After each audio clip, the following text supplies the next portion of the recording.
Hello बच्चों, आज हम बात करेंगे इलेक्ट्रोमैग्नेटिक इंडक्शन के लेक्चर नंबर 22 के बारे में। और यहां पर हम लोग डिस्कस करेंगे basic numericals based on concepts of self inductance. क्या बोल रहे हो? कहने का मतलब, अगर ये तो लेक्चर नंबर 22 है, अगर लेक्चर नंबर 21 में जाओगे इलेक्ट्रोमैग्नेटिक इंडक्शन के, तो वहां हम लोगों ने कॉन्सेप्ट देखा था सेल्फ इंडक्टेंस के कॉन्सेप्ट्स को।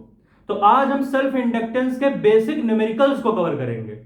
ठीक है, तो ये जो बच्चे भाई कॉन्सेप्ट ना देखे हो लेक्चर नंबर 21 में जाके, वहां यहां पर शायद उनको दिक्कत हो, लेकिन मैं ऐसा समझाऊंगा कि शायद यहां पर भी चीजें समझ लो। तो वहां हुई थी कॉन्सेप्ट की बातें, यहां होंगी न्यूमेरिकल्स, और इसके बाद एक और लेक्चर आएगा जहां पर आईआईटी लेवल के न्यूमेरिकल्स भी करा दिए जाएंगे। तो शुरू करते हैं क्वेश्चन नंबर 1 से। जो भी कॉन्सेप्ट मैंने लेक्चर नंबर 21 में पढ़ाए हैं उनको यहां थोड़ा थोड़ा बताता रहूंगा। ठीक है, तो मान लेते हैं हमारे पास जो है एक सर्किट दी गई है, सर्किट में एक इंडक्टर दिया गया है। सुनो देखो, मान लेते हैं हमारे पास जो एक वायर दिया गया, ठीक है, समझोगे। देखो, हमको इन्होंने कहा चलो भैया एक वायर ले लो, तो हमने कहा ठीक है वायर ले लेते हैं। तो इन्होंने कहा इस वायर से एक इंडक्टर को कनेक्ट करो। अरे भैया, इंडक्टर की कॉइल्स जैसे रजिस्टर होता है वैसे इंडक्टर होता है। क्या है इंडक्टर? इंडक्टर भाई एक मतलब कॉइल फॉर्म में होता है जिसमें करंट वरंट भगा सकते हो बढ़िया। ठीक है, चलो बताएंगे इसमें आगे, ये और चीजें होंगी इसमें। इंडक्टर को हम जो है कैपिटल एल से डिनोट करते हैं। ठीक है, तो ये हमारे इंडक्टर कॉइल्स है, कई सारी इंडक्टर बोल रहे हैं हम इसे। ठीक है, इंडक्टर की कई सारी कॉइल्स हैं। ठीक है, इंडक्टर को हम कैपिटल एल से डिनोट करते हैं। ठीक है, और हमारे इंडक्टर की वैल्यू हम यहां पर मान लेते हैं 4 हेनरी, 4 हेनरी। हेनरी क्या है? इंडक्टर की यूनिट है। ठीक है, तो इन्होंने कहा भैया जो है हमने जो एक इंडक्टर लिया या फिर कई सारी कॉइल्स ली इंडक्टर की, और जो है उसकी वैल्यू हमने ले ली है 4 हेनरी, बोले तो 4 हेनरी। हमने कहा इसमें हम एक करंट भगाएंगे, जो हमने कॉइल्स ऑफ इंडक्टर ले रखी हैं इसमें हम करंट भगाएंगे वायर के थ्रू, और इस वायर में जो करंट भागेगी उसकी वैल्यू हम मान लेते हैं 2 एम्पियर। ठीक है, हमने कहा कि इस वायर में या फिर जो कॉइल्स ऑफ कंडक्टर हैं इसमें हम जो करंट भगा रहे हैं वो कितना है, उसको हम मान लेते हैं 2 एम्पियर की करंट है, बढ़िया एकदम मस्त भागी जा रही है इसमें। ठीक है, फिर हमने कहा कि मान लेते हैं ये करंट चेंजिंग है। ठीक है, 2 एम्पियर मत मानो, मान लेते हैं खाली ये करंट भाग रही है। ठीक है, चेंजिंग करंट है ना, कांस्टेंट करंट नहीं लेते हैं, ऐसा समझो। मान लेते हैं हमारे पास कुछ करंट भाग रही है। ठीक है, समझोगे। सुनो, हमने कहा अब तक हम क्या देखते थे कि कोई करंट मान लो भाग रही है तो करंट कांस्टेंट होती थी कि भैया 2 एम्पियर ले लो, 4 एम्पियर मान लो, 6 एम्पियर। ठीक है, यहां हमने कहा यहां पे आएगा कहानी में ट्विस्ट। ट्विस्ट ये आया कि इन्होंने कहा ये जो करंट भाग रही, ध्यान से, ये जो करंट भाग रही है इंडक्टर की कई सारी कॉइल्स में, ये चेंज हो रहा है। ये जो करंट है ये टाइम के साथ चेंज हो रहा है। ठीक है, मान लेते हैं यहां पर जो हमारा ये करंट है di/dt, ये चेंज हो रहा है टाइम के साथ। सब जोर भाई, कितना? मान लेते हैं हमारा जो करंट है वो पर सेकंड 4 एम्पियर फ्लो हो रहा है। समझ रहे हो? मतलब यहां पे करंट चेंज हो रहा है, करंट कांस्टेंट यहां पर नहीं, यहां पर जो हमारा करंट है वो चेंज होता है। जैसे यहां पर 4 एम्पियर की करंट भाग रही है। ठीक है, तो ये जो 4 एम्पियर की करंट भाग रही है ये पर सेकंड में भाग रही है। इसका मतलब जो हमारा करंट है वो चेंज होता जा रहा है, जो हमारे करंट की वैल्यू है वो लगातार यहां पर चेंज हो रही है। ठीक है, तभी तो हमने कहा टाइम के रिस्पेक्ट में करंट चेंज हो रही है। और हमने कहा हमने इंडक्टर की कई सारी कॉइल्स भी लगाई हैं, उसकी वैल्यू हमने 4 हेनरी ले रखी है।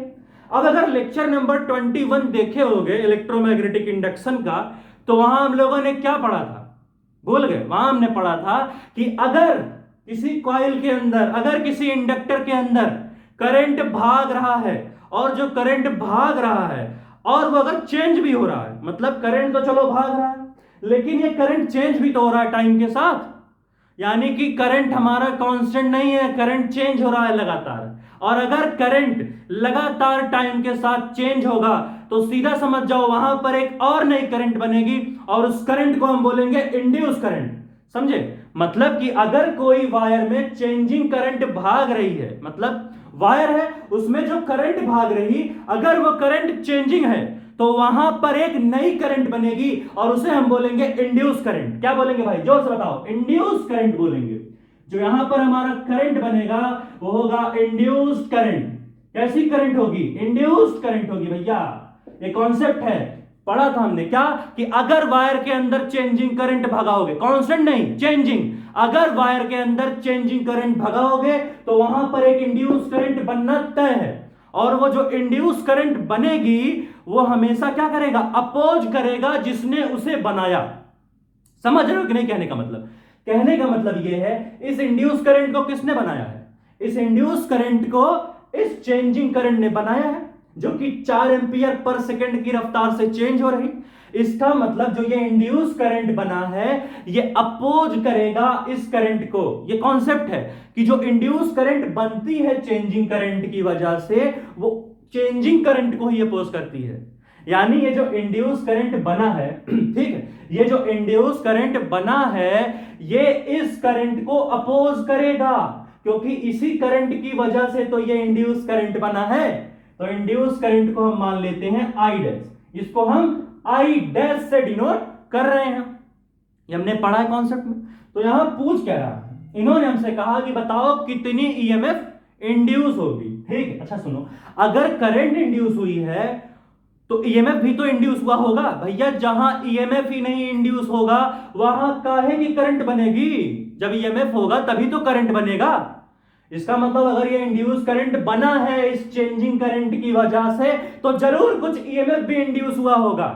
जब तक ईएमएफ नहीं इंड्यूस होगा तब तक ये करंट इंड्यूस होगी ही नहीं, बिना ईएमएफ के करंट नहीं बन सकता। तो इन्होंने वही हमसे सवाल में पूछा कि बताओ भैया कितनी ईएमएफ इंड्यूस हुई है। ठीक है, इन्होंने हमसे कहा कि बताओ कितनी ईएमएफ, फाइंड ईएमएफ इंड्यूस्ड। ठीक है, इन्होंने हमसे कहा find EMF induced in the coil. ठीक है, कितनी ईएमएफ इंड्यूस हुई कॉइल के अंदर। चलो भाई, और हमने इन्होंने हमसे कहा मान लो ये पॉइंट को हम मान लेते हैं ए पॉइंट है और ये पॉइंट हमारा बी पॉइंट है। तो उन्होंने लगे हाथ कहा चलो ये बता दो वीए माइनस वीबी क्या हो। तो कॉन्सेप्ट पढ़ो कि नहीं भाई, जितनी ईएमएफ इंड्यूस होती है उतना ही पोटेंशियल डिफरेंस दो एंड पॉइंट्स के बीच में भी तो बनता है। अगर मान लो यहां पर कुछ ईएमएफ इंड्यूस हुई कॉइल्स के कहीं बीच में जाके तो उतनी ही तो पोटेंशियल डिफरेंस भी बनेगी इन दोनों पॉइंट्स के बीच में। सीधी सी बात है। यानी यहां पर क्या है, VA माइनस VB पूछा इन्होंने, VA माइनस VB और इंड्यूस ईएमएफ की वैल्यू पूछी। तो जितनी ईएमएफ इंड्यूस हुई होगी उतना ही VA माइनस VB बनेगा। ये कॉन्सेप्ट हमने पढ़ रखा है पिछले लेक्चर्स में। तो शुरू करते हैं। एक हमने फॉर्मूला डिराइव किया था लेक्चर नंबर 21 में, एक फॉर्मूला डिराइव किया था इंड्यूस ईएमएफ के लिए। जोर से बोलो भैया क्या फॉर्मूला डिराइव किया था? ईएमएफ इक्वल टू फॉर्मूला आया था L di बाई dt। कितना आया था? L di by dt। Mod ले लो। मॉड का मतलब ये है कि अच्छा जो हमारा मेन फॉर्मूला था वो क्या बना था, हमारा जो ईएमएफ इंड्यूस का मेन फॉर्मूला बना था वो क्या बना था? मेन फॉर्मूला बना था minus L di by dt। तो हमने इस माइनस को हटाने के लिए मॉड लगा दिया। मॉड का काम क्या है कि निगेटिव चीज को पॉजिटिव कर दो और पॉजिटिव है तो पॉजिटिव ही रहेगी। और मॉड का एक और मतलब होता है मैग्नीट्यूड। ठीक है, तो यहां पर इन्होंने कहा कि इतनी ईएमएफ इंड्यूस होती है। ये हमने फॉर्मूला डिराइव किया है लेक्चर नंबर 21 में ही। ठीक है, जहां पे L क्या है, L हमारा बोल सकते हो coefficient of self inductance. Self inductance क्या होता है बताया ना, सुनो। अभी हमने क्या पढ़ा था कि ये करंट चेंज हो रही टाइम के साथ, इसकी वजह से एक इंड्यूस करंट बनेगी। तो इसी प्रोसेस को बोलते हैं सेल्फ इंडक्टेंस। और इसी प्रोसेस में एक हमारा कोफिशिएंट ऑफ सेल्फ इंडक्टेंस आता है, उसे हम कैपिटल L बोलते हैं और इसको इंडक्टर भी बोलते हैं। तो ये L इंडक्टर हो गया, क्लियर। और di बाई dt क्या है कि वो करंट बताओ जो टाइम के साथ चेंज हो रही थी, वो करंट बताओ जिसकी वजह से इंड्यूस करंट बना है। तो di बाई dt कौन होगा? ये वाला, यानी 4 एम्पियर पर सेकेंड हमारा क्या है? di by dt। ठीक है, तो यहां पर हमारे कैपिटल L यानी सेल्फ इंडक्टर की क्या वैल्यू है? 4 हेनरी है। तो यहां लिखो 4 henry into di by dt, यानी change in current with respect to time हमको बताना है। तो कितना करंट में चेंज आ रहा है टाइम के साथ? 4 एम्पियर पर सेकेंड। तो यहां क्या हो जाएगा, इसको हम अच्छे से लिखते भैया 4 हेनरी हमारा इंडक्टर का वैल्यू है। ठीक है, 4 हेनरी हमारे इंडक्टर की वैल्यू है। और हमारा चेंजिंग करंट जो कि di बाई dt है वो कितना है? 4 एम्पियर पर सेकेंड। यानी यहां लिखोगे क्या? 4 एम्पियर पर सेकेंड। जोर से भाई, 4 एम्पियर पर सेकेंड। देखो यार, अब 4 इंटू 4 करोगे तो सबको पता है कितना आएगा, 16 आएगा। ठीक है, तो हमारे ईएमएफ की कितनी वैल्यू आ गई, 16 वोल्ट। ठीक है, यानी कितना ईएमएफ इंड्यूस होगा, जो ईएमएफ इंड्यूस होगा वो कितना होगा, 16 वोल्ट, 16 वोल्ट इंड्यूस होगा। ठीक है, यानी कि अब ये रॉड, ये सॉरी, ये जो हमारी वायर के साथ कॉइल लगी है, अब ये एक बैटरी की तरह काम करेगी। सीधी सी बात है। अब भैया अगर कोई वायर लिए, वायर में कई सारी कॉइल लगाए और उसमें भैया आप करंट भगा दिए, और उसकी वजह से अगर ईएमएफ इंड्यूस हुआ, तो अगर ईएमएफ इंड्यूस हुआ तो कुछ ना कुछ क्या होगा, वो रॉड जो है या फिर वो जो कॉइल है, अब वो एक बैटरी की तरह काम करेगी। बैटरी की तरह तो काम करेगी, यानी ये एक बैटरी बन गया। अब बैटरी की खासियत क्या है, हम लोगों ने कई बार पढ़ा है। जो बैटरी होती है उसमें एक पॉजिटिव टर्मिनल होता है, एक निगेटिव टर्मिनल होता है। जो लंबी वाली होती है उसे पॉजिटिव टर्मिनल बोलते हैं, और जो छोटी वाली होती है उसे निगेटिव टर्मिनल बोलते हैं। डंडी की तरह होती है बढ़िया से। ठीक है, और जो है अगर कोई बैटरी में, सॉरी, अगर इस वायर के अंदर ईएमएफ बन गई तो इसका मतलब ये वायर अब एक बैटरी की तरह काम करेगा। और बैटरी का मतलब यह है कि बैटरी है तो सीधी बात है उसमें एक पॉजिटिव टर्मिनल होगा और एक निगेटिव टर्मिनल होना जरूरी है। तो इन्हीं कॉइल्स के बीच में हम बनाते हैं अपने बहुत ही एक सुंदर सी कॉइल को। हमने कहा ये देखो एक कॉइल है, ठीक है, सॉरी वायर है। अब वायर से हमने कई सारी कॉइल्स को जोड़ा। अब यहां पर एक पॉजिटिव टर्मिनल बनेगा और एक निगेटिव टर्मिनल बनेगा। समझे कि नहीं भैया?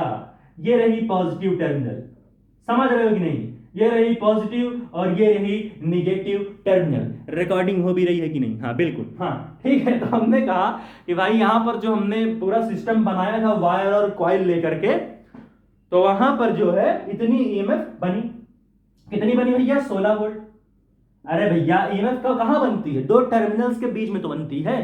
तो अब कहोगे भाई ये बताइए सर जी कैसे बनाया कि पॉजिटिव टर्मिनल इधर क्यों है, निगेटिव टर्मिनल इधर क्यों बनाया? बताते हैं।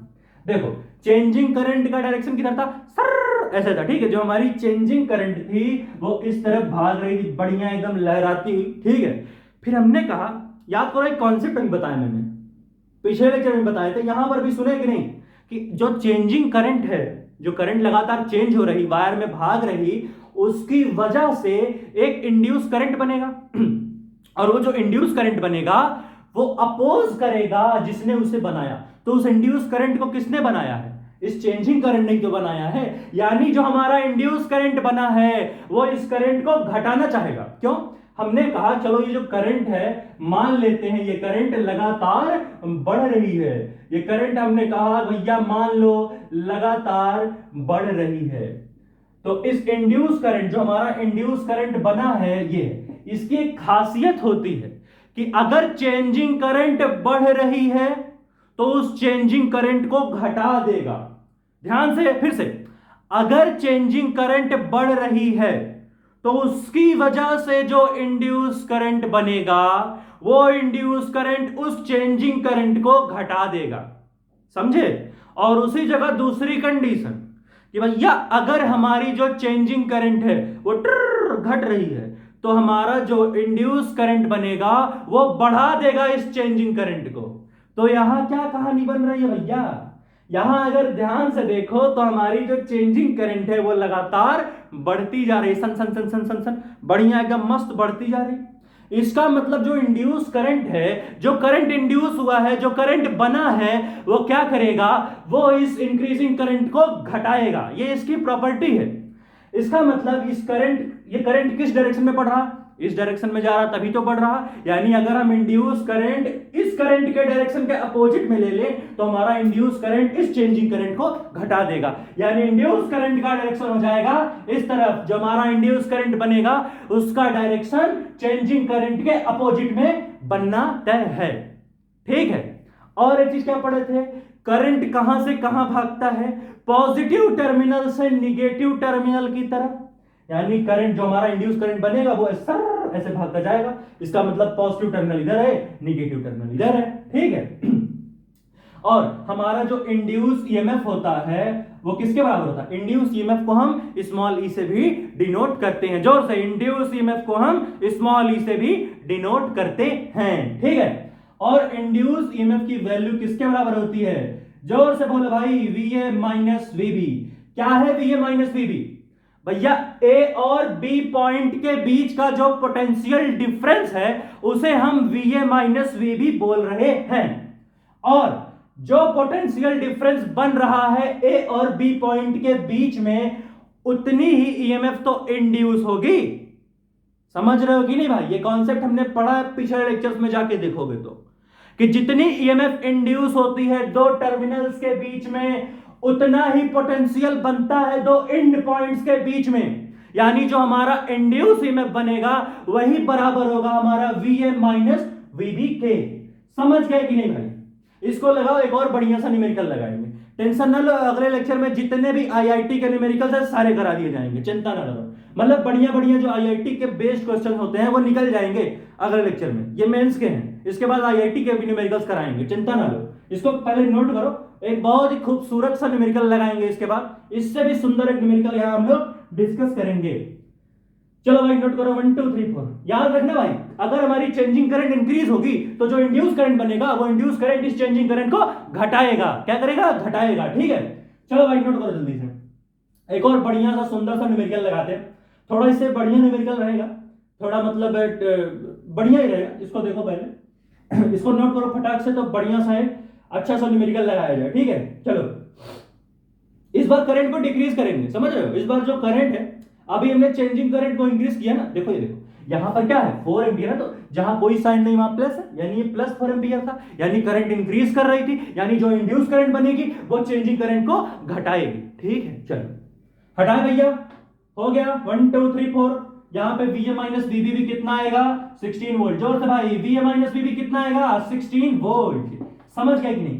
चलो भाई इसके बाद एक और न्यूमेरिकल लगाते हैं। हो गया नोट, 1 2 3 4 पॉज करके नोट कर लो भैया। हो गया, चलो एक और न्यूमेरिकल लगाते हैं। चलो हटा रहा हूं, एक बहुत ही सुंदर सा न्यूमेरिकल और लगाएंगे। ठीक है, इस बार क्या करेंगे ना, जो हमारा करंट है ना भैया, इस करंट को हम घटाएंगे। जो हमारी करंट है उसको डिक्रीजिंग वे में लगा देंगे। भाई करंट को डिक्रीज करा देंगे, क्या दिक्कत है? अब एक टाइप के न्यूमेरिकल थोड़े लगाएंगे हर बार, थोड़ा और अच्छा अच्छा न्यूमेरिकल लगाते हैं। ठीक है, आज का सबसे सुंदर न्यूमेरिकल यही है। ठीक है, चलो मान लेते हैं हमारे पास फिर से वही बढ़िया सी एक सुंदर सी वायर दी गई, और इस वायर में फिर से हमने कॉइल्स ऑफ इंडक्टर लगा दिए। भैया इंडक्टर में कई सारे कॉइल होते हैं, अरे जैसे रजिस्टर है, जैसे कैपेसिटर है, वैसे इंडक्टर भी होता है। उसमें क्या है, इंडक्टर एक तरीके की कॉइल है जिस जो एनर्जी को स्टोर करे, करंट वरंट भगाए अपने अंदर से। कंफ्यूज ना हो इतना। ठीक है, चलो देखो, हमने कहा हमने एक वायर लिया और इस वायर में हमने जो है करंट को फिर से बहुत ही बढ़िया तरीके से भगाया। इस बार हमने कहा चलो भैया करंट को हम जो है इस डायरेक्शन में भगाएंगे, सर ऐसे। ठीक है, और हमने कहा चलो एक शर्त इसमें रखते हैं कि जो करंट भागेगी इस बार कॉइल के अंदर वायर के थ्रू, उस करंट की वैल्यू हमारी क्या होगी? वो करंट हमारा डिक्रीज हो रहा है। ध्यान से भाई, यहां समझने का फर्क है। अभी पिछले न्यूमेरिकल में क्या देखे कि करंट हमारा इंक्रीज हो रहा था, और यहां क्या देख रहे हैं? यहां हम देख रहे हैं कि हमारा करंट डिक्रीज हो रहा है। क्यों डिक्रीज हो रहा है? पता नहीं क्यों हो रहा है। ठीक है, तो हमारा जो करंट है ये हमारा क्या हो रहा है, हमारी जो करंट की वैल्यू है वो डिक्रीज हो रही है, यानी लगातार करंट घटता जा रहा है। इंडक्टर के अंदर करंट की वैल्यू घटती जा रही है। ठीक है, यानी यहां पर जो हमारा करंट है वो लगातार घटता जा रहा है। जो भी हमारा करंट है वो लगातार घटता जा रहा है। किसी को कोई शक है क्या? और किस रेट से घट रहा है उस रेट को भी तो लोगे भैया, टाइम के हिसाब से घटेगा कुछ। ठीक है, कुछ टाइम के हिसाब से घटेगा, यानी हम मान लेते हैं जो हमारा करंट है जो चेंज हो रहा। भाई करंट चेंज का मतलब क्या है? करंट को इंक्रीज करो चाहे करंट को डिक्रीज करो, करंट में चेंज ही तो हुआ। चेंज का मतलब ये थोड़ी है कि भाई करंट को खाली बढ़ाओ, करंट को घटाओ, करंट को बढ़ाओ, हुआ तो करंट में चेंज ही। ठीक है, तो यहां पर जो हमारी करंट है ये करंट लगातार घटती जा रही है। ठीक है, जो हमारी करंट है ये करंट लगातार घटती चली जा रही है। समझ रहे हो कि नहीं भैया? और किस रेट से घट रही है? मान लेते हैं -3 एम्पियर पर सेकेंड की रफ्तार से घट रही है। इसका फील कैसे लोगे भैया? सुनो, इसका कहने का मतलब है कि हर एक सेकंड में -3 एम्पियर करंट फ्लो हो रहा है इस वायर के अंदर। ठीक है, और ये क्या है, कॉइल्स ऑफ इंडक्टर है। हमने कई सारी कॉइल ले रखी है इंडक्टर की, और इंडक्टर का साइन क्या होता है भैया, जोर से बोलो, कैपिटल एल। और इंडक्टर की वैल्यू यहां हम ले लेते हैं मनमानी 5 हेनरी, 5 हेनरी। अरे भैया जैसे दूध को लीटर से नापते हो वैसे इंडक्टर के वैल्यू को हम हेनरी से नापते हैं, ठीक है। तो यहां पर इंडक्टर की वैल्यू क्या हो जाएगी, इंडक्टर की वैल्यू हमारी हो गई 5 हेनरी। कितनी होगी भाई, 5 हेनरी। कितनी हो गई, 5 हेनरी। कंफ्यूज ना हो, हेनरी एक बहुत महान साइंटिस्ट थे, उन्हीं के ऊपर सब नाम रखे हैं, ठीक है, 5 हेनरी। चलो भैया आगे कहानी देखें। और क्या, देखो दो चीजें हमने ले ली। जो हमारा करंट घट रहा है, कितने रफ्तार से घट रहा, -3 एम्पियर पर सेकंड। जोर से बोलो भाई, -3 एम्पियर पर सेकंड की रफ्तार से करंट घट रही है। और जिस इंडक्टर में कनेक्टेड है हमारा वायर, उस इंडक्टर का वैल्यू हमने ले रखा है 5 हेनरी, 5 हेनरी ले रखा है, ठीक है। फिर से वही सवाल, इन्होंने हमसे कहा कि भैया बताओ कितनी ईएमएफ इंड्यूस होगी। इन्होंने कहा इस कॉइल के थ्रू कितनी ईएमएफ इंड्यूस होगी, या फिर दूसरी भाषा में इन्होंने पूछा कि इन दोनों एंड पॉइंट्स के बीच में कितना पोटेंशियल डिफरेंस बनेगा। अगर हम ये दो पॉइंट ले ले Q और P, तो इन दोनों पॉइंट्स के बीच में कितनी पोटेंशियल डिफरेंस बनी वो हमको पता करना है। यानी इन्होंने हमसे बोला VQ माइनस VP बताओ, ठीक है। इन्होंने हमसे कहा कि भैया बताओ VQ माइनस VP कितना होगा, या फिर दूसरी भाषा में बता, इन्होंने हमसे कहा कि बताओ ईएमएफ जो इंड्यूस हुई है, ठीक है, वो कितना है, कितना ईएमएफ इंड्यूस होगा इस कॉइल के अंदर, ठीक है। यही इन्होंने हमसे पूछा है, induced EMF in the coil. जोर से भैया, induced EMF in the coil, ठीक है, इन द कॉइल्स, ठीक है। चलो भैया पता करते हैं कैसे कहानी बनेगी, ठीक है। चलो समझो, फिर टेंशन ना लेना। देखो फिर से वही फार्मूला, पिछले लेक्चर में एक फार्मूला डिराइव किए थे, बहुत ही बढ़िया सा एक फार्मूला डिराइव किए थे, कहे थे मत बोलना उसे। क्या था वो फार्मूला, जो हमारा ईएमएफ इंड्यूस होता है रजिस्टर, कैपेसिटर या इंडक्टर के अंदर, उसकी क्या वैल्यू होती है भैया, उसकी वैल्यू हमने निकाली थी कि जो कोफिशिएंट ऑफ सेल्फ इंडक्टेंस होता है, या फिर दूसरी भाषा में जो इंडक्टर होता है एल, उसको मल्टीप्लाई करना है करंट में कितना चेंज आ रहा है टाइम के साथ, उसमें मल्टीप्लाई कर लो, ठीक है। माइनस साइन भी होता है, माइनस इसलिए होता है क्योंकि जो हमारी इंड्यूस करंट बनती है वो चेंजिंग करंट को अपोज करती रहती है, इसलिए हम माइनस साइन को लगाते हैं। तो हमने कहा हमको इस माइनस से बड़ी टेंशन है, हमने कहा यार देखो निगेटिव चीज अच्छा नहीं लगता, इसको पॉजिटिव बनाओ। तो पॉजिटिव कैसे बनाते हो, मॉड वर्ड लगाओ, बढ़िया मॉड लगा दो भैया। किसी का मैग्नीट्यूड थोड़ी ना निगेटिव होता है। अब दुकानदार के पास जाके मांग रहे हो कि भैया 4 सेब दे दो, तो ऐसे थोड़ी बोलोगे कि -4 सेब दे दो, उससे यही बोलोगे ना 4 सेब। तो वैसे यहां पर भी कहानी है, ऐसा थोड़ी है कि ईएमएफ माइनस में ले ले, समझ रहे हो। मैग्नीट्यूड हमेशा पॉजिटिव लेने की कोशिश किया करो, समझ रहे हो। खैर निगेटिव भी ले सकते हो, कोई दिक्कत है नहीं ठीक है। तो इसको हम ऐसे दिखा देते हैं कि भैया देखो मैग्नीट्यूड लेना है तो इज्जत करो, निगेटिव को पॉजिटिव बनाओ। मैग्नीट्यूड लेने के लिए हम मॉड वर्ड बढ़िया लगा देते हैं, समझ रहे हो। मॉड का मतलब क्या भैया, उसका हम मैग्नीट्यूड निकालने जा रहे हैं, ठीक है। और मॉड को दिखाने के लिए ऐसे देखो डबल डबल लाइन बनाओ, बढ़िया बढ़िया, और DL into DI upon DT लगाओ, मस्त एकदम कहानी क्लियर हो जाएगी, समझ रहे हो। अब सुनो आगे कहानी, देखो इसके बाद क्या करोगे, देखो हमारे इंडक्टर का क्या वैल्यू है। देखो भैया जो self coefficient of self inductance होता है उसी को इंडक्टर भी बोलते हैं। सुनो देखो फिर से बताता हूं कहानी। देखो हमने कहा एक करंट भगाओ और वो करंट कांस्टेंट नहीं होनी चाहिए, ठीक है। हमने कहा एक करंट भगाओ, या तो वो करंट इंक्रीज हो या तो वो डिक्रीज हो।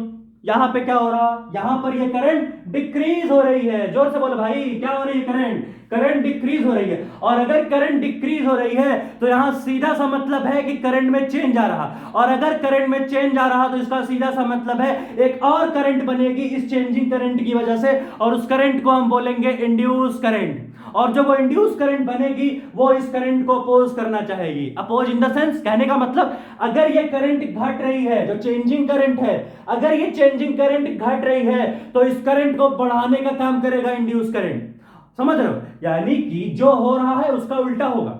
जो इंड्यूस करंट को जिसने बनाया, इंड्यूस करंट को किसने बनाया, इस चेंजिंग करंट ने बनाया, तो इस चेंजिंग करंट को इंड्यूस करंट अपोज करेगा। अपोज करने का मतलब कि अगर ये चेंजिंग करंट घटती जा रही है तो जो इंड्यूस करंट बनेगी वो इस चेंजिंग करंट को बढ़ा देगी। यानी अगर पहले इस चेंजिंग करंट का डायरेक्शन इस तरफ था तो इंड्यूस करंट क्या करेगा, इंड्यूस करंट भी इसी डायरेक्शन में भागेगा, क्योंकि यहां पर अपोज का मतलब ये थोड़ी है कि अपोजिट डायरेक्शन में भागेगा। अपोज करने का मतलब यह है कि चेंजिंग करंट जो काम करेगा उसका अपोजिट काम करेगा इंड्यूस करंट। समझ रहे हो? कहने का मतलब कि भैया देखो गोल कहानी है, समझो कि अगर ये चेंजिंग करंट घट रही है और घट रही है इस डायरेक्शन में तो इसका अपोजिट काम क्या है, इसका अपोजिट काम है इंक्रीज करना। मैंने कुछ गलत तो नहीं बोला था भाई? सुनो, अगर ये करंट इस डायरेक्शन में जा करके डिक्रीज हो रही है, ठीक है, तो हमारा जो इंड्यूस करंट बनेगा इस चेंजिंग करंट की वजह से उसका काम है इस चेंजिंग करंट को बढ़ाने का, क्योंकि ये घट रही है। तो कैसे बढ़ाएगा हमारा इंड्यूस करंट इस डिक्रीजिंग करंट को?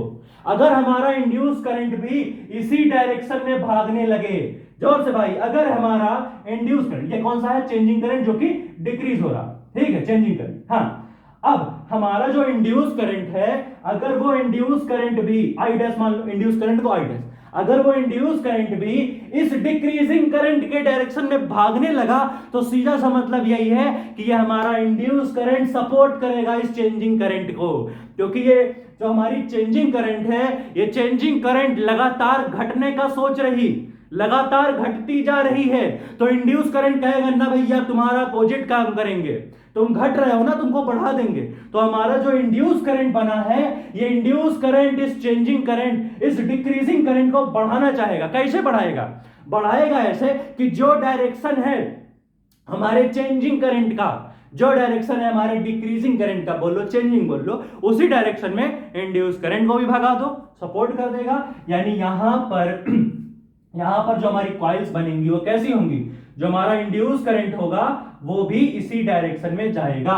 समझ रहे हो कि नहीं भाई कहानी को? ठीक है, पहले आप फॉर्मूला पुट कर लो। यहां पर इंडक्टर की क्या वैल्यू है, हमारे इंडक्टर की वैल्यू है 5 हेनरी। जोर से बोलो भाई, 5 हेनरी, ठीक है।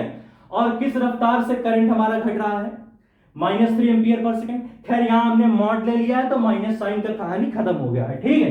तो यहां हमने ले लिया भैया 5 हेनरी, ठीक है। हमारे इंडक्टर की क्या वैल्यू है, हमारे इंडक्टर की वैल्यू है 5 हेनरी। और जो हमारे करंट में चेंज आ रहा है, उस चेंजिंग करंट की वैल्यू हमारी कितनी है, उस चेंजिंग करंट की वैल्यू हमारी है 3 एम्पियर पर सेकंड। जोर से बोलो भाई, 3 एम्पियर पर सेकंड, ठीक है। और यहां पर जो हमारा 3 एम्पियर पर सेकंड है, यहां पर निगेटिव ना लो, क्योंकि मॉड वगैरह लगा दियो तो दिक्कत नहीं है, निगेटिव लगाने की जरूरत नहीं है, ठीक है।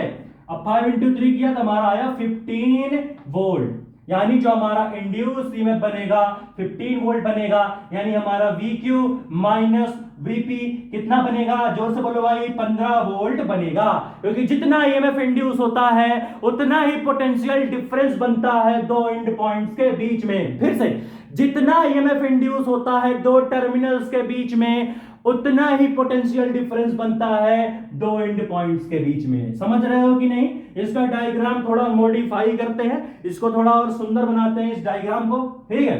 हमने कहा चलो भाई इसकी और कहानी को समझते हैं। कैसे समझेंगे? देखो यार, ये हमारी जो कॉइल है, ठीक है, सन सन सन सन सन सन सन सन, ठीक है, ये रही पॉजिटिव टर्मिनल और इधर बना दो निगेटिव टर्मिनल, ठीक है। इधर बनाया निगेटिव टर्मिनल और एक साइड बनाओ पॉजिटिव टर्मिनल। समझ रहे हो कि नहीं कहानी भाई? ये रही पॉजिटिव टर्मिनल और ये रही निगेटिव टर्मिनल, ठीक है।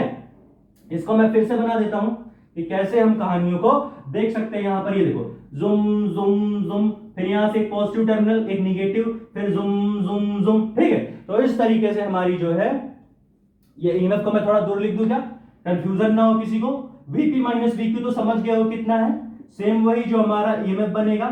VP माइनस VQ कितना है, 15 वोल्ट है। हमारा ईएमएफ भी 15 वोल्ट ही है, ज्यादा टेंशन नहीं लेने का भाई यहाँ पे, ठीक है। चलो आगे देखो। हाँ, यहाँ पर जो हमारा करंट था वो क्या था, करंट हमारा इस डायरेक्शन में था, डिक्रीजिंग में, ठीक है। हमारी जो करंट थी वो लगातार घट रही थी। जो हमारी करंट थी वो क्या थी, बताओ भैया, लगातार घट रही थी। तो इसकी इस चेंजिंग करंट की वजह से एक करंट इंड्यूस होगी, और इस प्रोसेस को हम सेल्फ इंडक्टेंस का प्रोसेस बोलते हैं, ठीक है। समझ रहे हो कि नहीं कहानी? ठीक है, सुनो। अब ये करंट क्या था, ये करंट लगातार घटता जा रहा था, तो एक इंड्यूस करंट बनी और वो इंड्यूस करंट इस करंट को सपोर्ट करेगी, इस चेंजिंग करंट को बढ़ाएगी। और कैसे बढ़ाएगी, ऐसे बढ़ाएगी कि भैया जिस डायरेक्शन में हमारा डिक्रीजिंग करंट भाग रहा उसी डायरेक्शन में अगर इंड्यूस करंट भी भागने लगा तो हमारा डिक्रीजिंग करंट बढ़ने लगेगा। समझ रहे हो, तो हमारा जो इंड्यूस करंट बना वो भी इसी डायरेक्शन में भागेगा। तो सीधी सी बात है, ये पॉजिटिव टर्मिनल बनेगा, ये निगेटिव टर्मिनल बन जाएगा अपने आप, ठीक है। और यहां पर जो हमारा पोटेंशियल है वो कितना है, ये पोटेंशियल है हमारा 15 वोल्ट। जो भैया 15 वोल्ट की पोटेंशियल बनी है, समझ रहे हो कि नहीं, ठीक है। और हमारा जो करंट है वो पॉजिटिव टर्मिनल से निगेटिव टर्मिनल की तरफ भागता है, ठीक है। बाकी इंड्यूस करंट हमारा इसी डायरेक्शन में होगा। भैया पिछला लेक्चर सुने भी हो कि नहीं ध्यान से, क्या बोले थे कि अगर हमारी चेंजिंग करंट बढ़ती जा रही है तब जो इंड्यूस करंट बनेगा वो इंड्यूस करंट चेंजिंग करंट को घटाएगा, और अगर हमारी चेंजिंग करंट घटती जा रही है तब जो हमारा करंट इंड्यूस होगा वो इस चेंजिंग करंट को बढ़ाएगा। समझ रहे हो कि नहीं भाई, इतना कहानी। और ये इंडक्टर कहानी समझ रहे हो, सेल्फ इंडक्टेंस का कॉन्सेप्ट समझे हो ना, कि भाई अगर कोई चेंजिंग करंट है तो उसकी वजह से एक करंट इंड्यूस होगी, और इस फिनोमिनन को हम सेल्फ इंडक्टेंस का फिनोमिनन बोलते हैं। वहां पर एक कोफिशिएंट ऑफ सेल्फ इंडक्टेंस आता है, उसे हम कैपिटल एल बोलते हैं, और उसी को हम इंडक्टर भी बोलते हैं, और इसकी यूनिट होती है हेनरी, और हेनरी को हम डिनोट करते हैं कैपिटल एच से, ठीक है, समझे कि नहीं। और यहां पर एक फॉर्मूला भी डिराइव होकर के आता है, इंड्यूस ईएमएफ का फॉर्मूला क्या बनता है, minus L D I by D T, जहां पर एल हमारा क्या है, एल हमारा इंडक्टर है, और D I upon D T क्या है, change in current with respect to time है। अब यही करंट अगर टाइम के साथ घटेगी तो माइनस से दिखाओ, और अगर यही करंट टाइम के साथ बढ़ेगी तो इसे पॉजिटिव वे में दिखाओ। मॉड लगा दोगे तो निगेटिव वाली चीज भी पॉजिटिव बन जाती है, मॉड लगा दोगे तो पॉजिटिव वाली चीज पॉजिटिव ही रह जाती है। तो पॉजिटिव वैल्यू के लिए मॉड की जरूरत नहीं पड़ती है, निगेटिव के लिए मॉड की वैल्यू की जरूरत पड़ती है।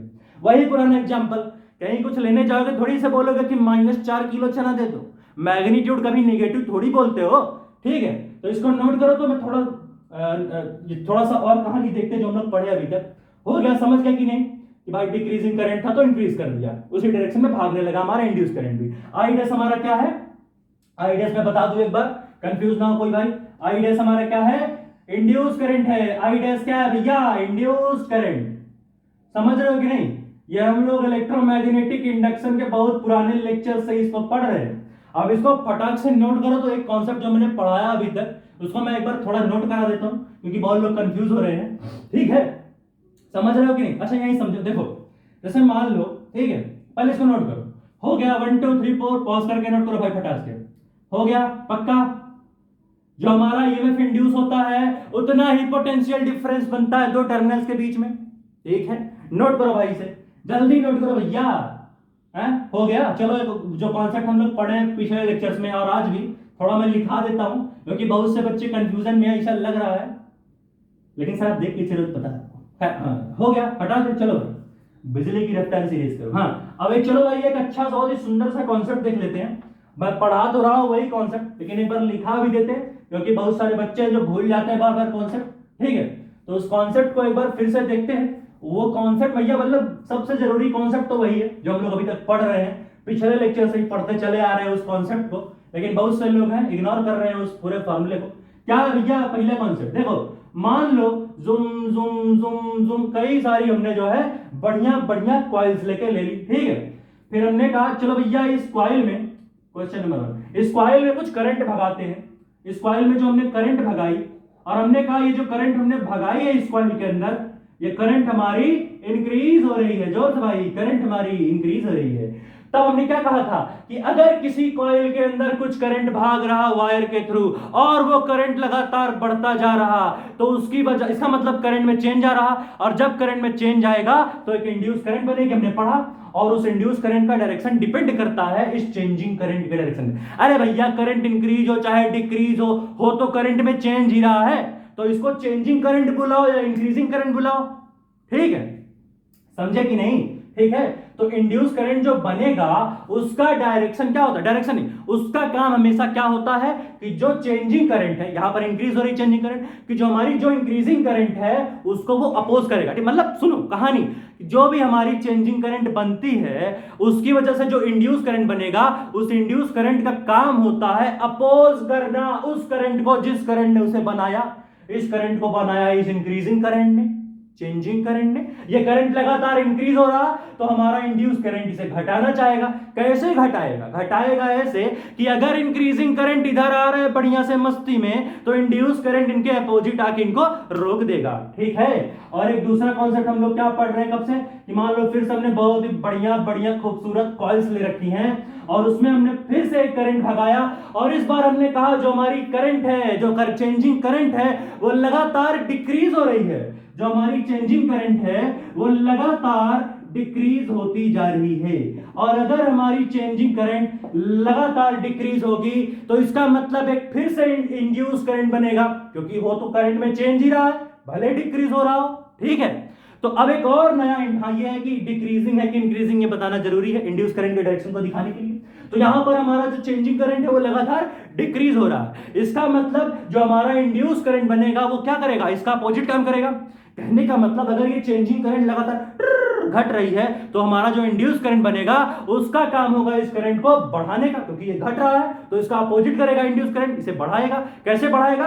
कि जो डायरेक्शन में ये डिक्रीजिंग करंट भाग रही उसी डायरेक्शन में इंड्यूस करंट को भी भगा दो, कहानी सॉल्व हो गई, कहानी खत्म। जिस डायरेक्शन में हमारा डिक्रीजिंग करंट भागेगा उसी डायरेक्शन में हमारा इंड्यूस करंट भागेगा, क्योंकि अपोज करने का नेचर है इसका, कि अगर तुम घटोगे तो बढ़ा देंगे, बढ़ोगे तो घटा देंगे। इसका यही काम है, इसका इंड्यूस करंट का। हालांकि चेंजिंग नहीं, इंक्रीजिंग डिक्रीजिंग लिखो चेंजिंग के बजाय, क्योंकि चेंजिंग पे तो खाली पता चलेगा क्या करंट चेंज हो रहा है, बाकी ये कैसे जानोगे कि इंड्यूस करंट का डायरेक्शन क्या है। ठीक है। तो इंड्यूस करंट का डायरेक्शन जानने के लिए सब चीजें जरूरी होती हैं। ठीक है। तो इसे नोट करो भाई, हटाते हैं। पक्का आई डैश क्या है? Induce current. हटा दे भैया, चलो हटा दिया जाए। नोट कर लियो कि नहीं भाई? चलो, तो इस तरीके से हमने जो है बहुत ही बढ़िया बढ़िया आज कुछ न्यूमेरिकल्स देखे। अब इसके बाद भाई एक नया लेक्चर आएगा। ठीक है। इसके बाद हम जो है एक नया लेक्चर लाएंगे जहां पर हम लोग आईआईटी लेवल के सारे न्यूमेरिकल्स को लगाएंगे। ये भी बढ़िया न्यूमेरिकल्स थे। अब इसके बाद और बढ़िया बढ़िया, ये खाली आईआईटी के ऊपर थे, अब हम आईआईटी से भी और अच्छे अच्छे न्यूमेरिकल्स लगाएंगे। तब तक के लिए पढ़ाई करते रहे। All the very best. अगला लेक्चर हम बहुत ही जल्द लाएंगे। जाने से पहले भाई इसके बाद चिंता ना करो, बहुत अच्छे अच्छे न्यूमेरिकल आएंगे। इसके बाद अब भी इलेक्ट्रोमैग्नेटिक इंडक्शन पे 6 से 7 लेक्चर और आएंगे और धीरे धीरे 12th की सारी आईआईटी की सारी फिजिक्स खत्म करी जाएगी और 11th की भी खत्म करेंगे। तब तक के लिए पढ़ाई करते रहे। All the very best. अगला लेक्चर हम बहुत ही जल्द लाएंगे।